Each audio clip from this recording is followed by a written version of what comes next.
kunnafoni min bɛ di nanzarakan na o bɛna yɛlɛma aw ye todunkan na a bɛna lase aw ma seeru sila maraka faama fɛ sabula kunnafoni sɔrɔbaliya o ye kunnasiri ye. Maraka faama ka journal banbara bɛna lase aw ma ka sababu ɲuman kɛ malizoom.net ye. Maraka faama i bisimila bi kunnafoniw bɛ cogo di. Radio Benkan ale de sanfɛlan don 97.7 kelen fiɲɛ suru ka bɔ Suguninkura Kuluju Nagakɔrɔla na bi ye alamisa ye juillet kalo tile 11 sanba 219 kunnafoni labɛnna fasirijɛkulu maaw fɛ a bɛna lase ne Seyidu Sila maraka faama fɛ Ibrahim Lam misirakaw ka kamalen ale de bɛ suya kɔlɛ la kunnafoni bakurubaw filɛ.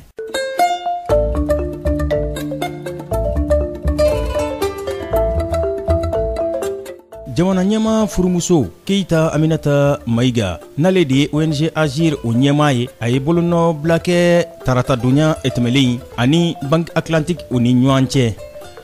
Directeur régional Farafina Woroduguyanfan ani camancɛ bolo lahalayaw la Fonds des Nations Unies mun ɲɛsin bɛ ɲɛta ani adamadenya jidili ma Mabinge Ngom kunungo a ye lasirikɛ ka ɲɛsin dɔnnibaru ɲininaw ma.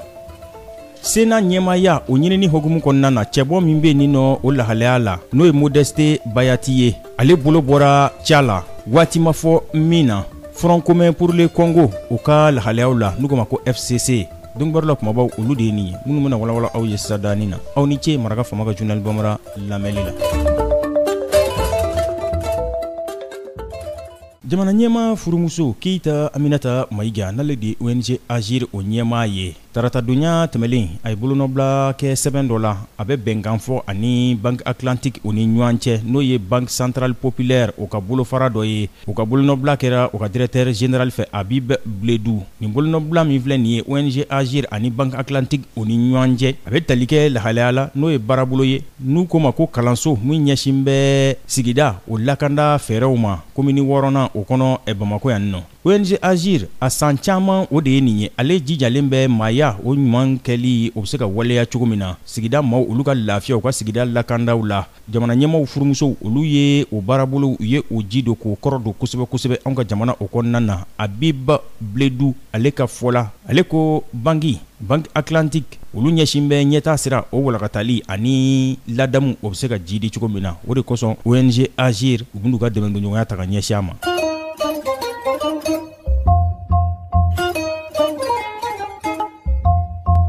Directeur régional Farafina Woroduguyanfan ana camancɛ bolo o lahalayaw la ɲɛta sira o jidili ani jamanadenw lakandali o y'u ka baara ye u ko o bolofara in ma ko UNFPA o directeur régional n'o de ye Mabeng Ngom ye kunungo a ye laseli kɛ ka ɲɛsin dɔnnibaru ɲininaw ma laɲini tun ye k'u ladɔnniya baarabolo minnu bɛ sen na a n'a nɔkama caman directeur régional Mabeng Ngom a nana Mali kɔnɔ ale fɛ nin kɔni ye ka ɲɔnini de kɛ fangaw la fanga minnu n'o bɛ diɲɛma ka wulikajɔ ko fɔ bɛn o bɛ se ka sabati anw ka jamana kɔnɔ cogo min na a ko Farafina Woroduguyanfan a n'a camancɛ bolo olu kɛn bɛ gɛlɛya ko ye bi diɲɛ tɔn b'a bolo n'o ye Nations Unies ye o de kosɔn a bɛ wulikajɔ la yaasa fɛn min ye ka dɔn ka fɔ ɲɛtaa sira o bɛ se ka sabati cogo min na basigi ka kɛ nin jamana ninnu kɔnɔna na.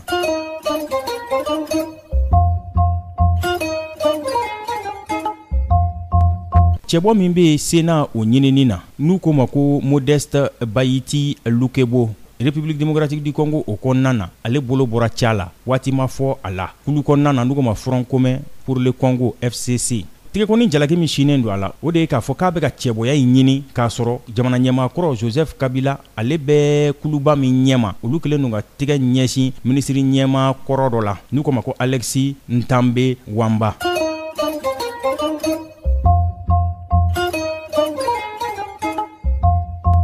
Ko mugujuguba min ni ale bɛ wuli sanɔ n'u ko ma ko missile Faransi jamana o tɔgɔ la o ka wolomasiri taabaw ko tɛgɛ dara olu de kan na olu mugujugu ninnu tun bɛ Kalifa Haftar bolo Libi jamana o kɔnɔna na nin kunnafoni in dira kunungo suyanfan fɛ l'américain olu ka kunnafoni di sɛbɛn dɔ de fɛ n'u ko ma ko New York Times Faransi jamana fangamarabaw u ko jɔngɔ a la ko tiɲɛ don ko Faransi ka missile de ye nin fɛn ninnu ye minnu n'u yera geriyan juin kalo o sa waati nka kuma in bɛ fɔ kuma min na waati furancɛ tɛmɛlen in na Faransi jamana ale tun ma sɔn i jɔ a ko la dɛ ale tun ma sɔn ka jɔngɔ a la fɔ nka a ko sɛgɛsɛgɛlen sa a yirala k'a fɔ ko Faransi jamana k'a ye nin misili nunu k'a y'u san misili dilanyɔrɔ dɔ la n'u ko ma ko Lockheed Martin a kelen o kelen dolari wari o 278 baɲango a kɛra san 2010 waati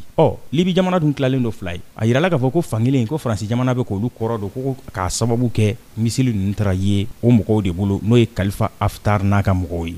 nin bɛ dansigi bi laseliw la min labɛnna fasɛrɛjɛkulu maaw fɛ k'a lase a balimakɛ Seydou Sila maraka faama fɛ Ibrahim Lam k'ale to suya kɔlɛ la ni Ala man ka jɔnya na sini an na ɲɔgɔn sɔrɔ yan dɔgɔkun kunnafoni laban k'olu lase aw ma n'a b'a fɛ ka segin ka maraka faama ka journal Bambara lamɛn a bɛ taa malizoom.net ale sanfɛ www.malizoom.net maraka faama ka journal Bambara ka kunnafoni jatara ka laselibaw an n'a bɛɛ lajɛlen ne b'aw fo ka waleɲuman dɔn k'a fɔ a k'an bɛn sini ni Ala sɔnn'a ma maraka faama ka bi journal Bambara lasera aw ma k'a sababu ɲuman kɛ malizoom.net ye